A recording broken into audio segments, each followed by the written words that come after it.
Thank you. My name is James McCammon, and I am the Deputy Undersecretary of the Office of Strategy, Policy, and Plans for the U.S. Department of Homeland Security. For those of you who are not familiar with it, the Department of Homeland Security is bound by one mission: to safeguard the American people, our homeland, and our values from all threats, all the time, both today, tomorrow, and in the months and years to come. DHS supports the U.S. government's commitment to upholding and advancing the promotion and protection of human rights and fundamental freedoms around the world. And DHS is committed to supporting the United States' international obligations, including actions with international partner countries and organizations. Today, I want to highlight for this body a few of the ways that DHS protects the rights of Americans and those seeking humanitarian protection in the United States. It was with alarm and disbelief this year that we saw violent anarchists, violent opportunists, and criminals set fire to many U.S. communities, kill innocent people, assail private property, and target our law enforcement officers. In some communities, the U.S. has seen nightly violence perpetrated against law enforcement. This constant assault against those who protect us cannot and will not stand. We must not forget that citizens of these communities were suffering in the wake of economic dislocation caused by the onset of the COVID pandemic. This violence has wreaked havoc on their local economies, and honest, hardworking Americans just want to get back to work. DHS will always defend Americans exercising their right to peacefully protest, but those who seek to undermine our democratic institutions, indiscriminately destroy businesses, and attack law enforcement officers and fellow citizens are a threat to our values, and we must take action. Similarly, DHS will always support law enforcement officers. They are hardworking patriots who protect honest, law-abiding Americans from violent criminals. While the department is committed to protecting the homeland in its interior, we are equally focused on threats emanating from outside our borders.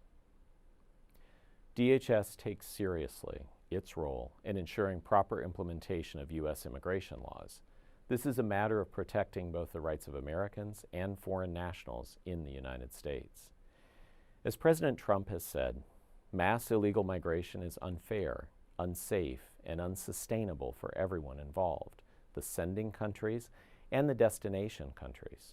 The receiving countries are overburdened with more migrants than they can responsibly accept, and sometimes the migrants themselves are exploited, assaulted, and abused by vicious coyotes, the criminal human smugglers.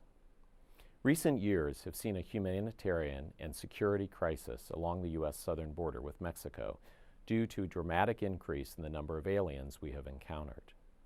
From 2017 through 2019, the United States saw a record number of illegal aliens entering our country, largely for economic reasons, as we do still today.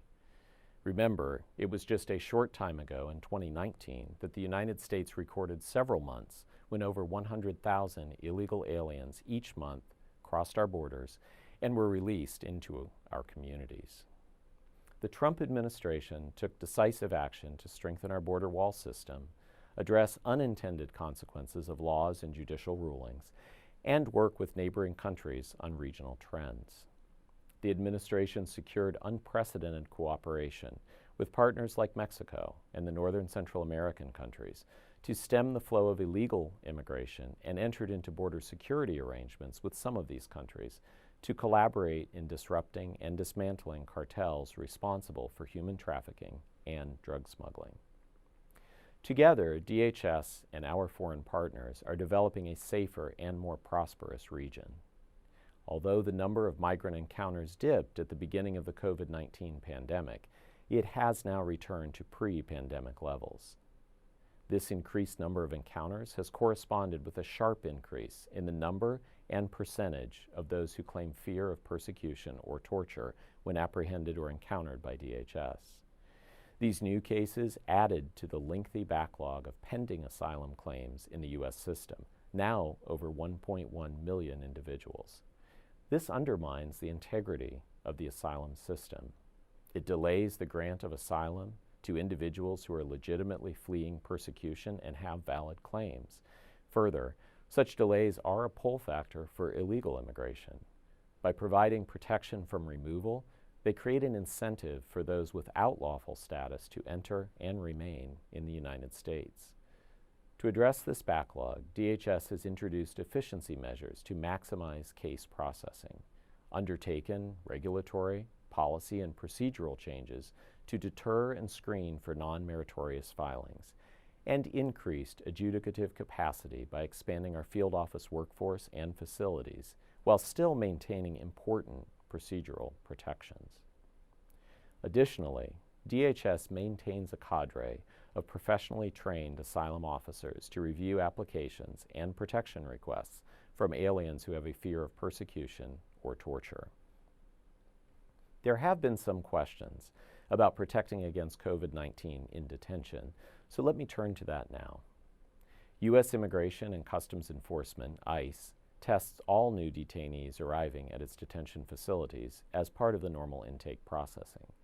Anyone who tests positive or exhibits COVID-19 symptoms during this period or at any other time while in ICE custody is referred for appropriate medical care.